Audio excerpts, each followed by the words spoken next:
ಗಳಿಂದ ಬೇರೆ ಬೇರೆ ಶ್ವಾಸಕೋಶದ ಕಾಯಿಲೆಗಳು ಇದರಿಂದ ಜನ ಸಾಯ್ತಾ ಇದ್ದಾರೆ ಇವತ್ತು. ಇಲ್ಲಿ ಎಂಥ ಪರಿಸ್ಥಿತಿ ಅಂದರೆ ಆಂಬ್ಯುಲೆನ್ಸ್ ಕೂಡ ಸಿಗಲ್ಲ. ಎಷ್ಟೋ ನಾವು ಘಟನೆಗಳನ್ನ ನೋಡಿದ್ವಿ.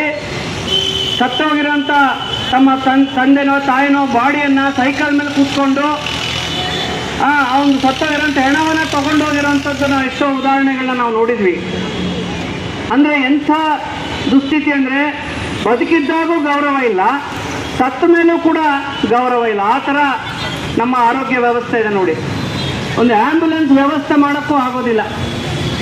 ಆ ಥರದ ಎಷ್ಟೋ ಘಟನೆಗಳನ್ನು ನಾವು ನೋಡಿದ್ದೀವಿ.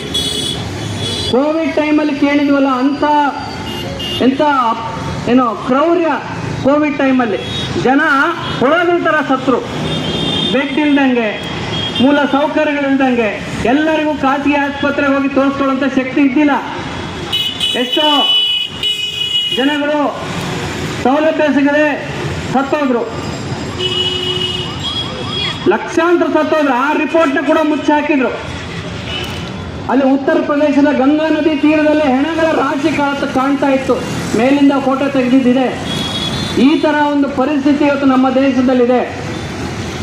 ಇದಕ್ಕೆ ಕಾರಣ ಒಂದು ಸರ್ಕಾರಿ ವ್ಯವಸ್ಥೆಯಲ್ಲಿ ಇವತ್ತು ಒಂದು ಸರಿಯಾದ ಒಂದು ಬಜೆಟ್ನ ಕೊಡದೇ ಇರುವಂಥದ್ದು, ಸರಿಯಾದ ಒಂದು ನಿರ್ವಹಣೆ ಇಲ್ಲದೆ ಇರುವಂಥದ್ದು ಒಂದಾದರೆ, ಸರ್ಕಾರಗಳು ಬಡತನ ನಿವಾರಣೆ ಮಾಡೋದಕ್ಕೆ, ಅಪೌಷ್ಟಿಕತೆ ನಿವಾರಣೆ ಮಾಡೋದಕ್ಕೆ ಯಾವುದೇ ಗಂಭೀರ ಕ್ರಮ ಕೈಗೊಳ್ತಾ ಇಲ್ಲ.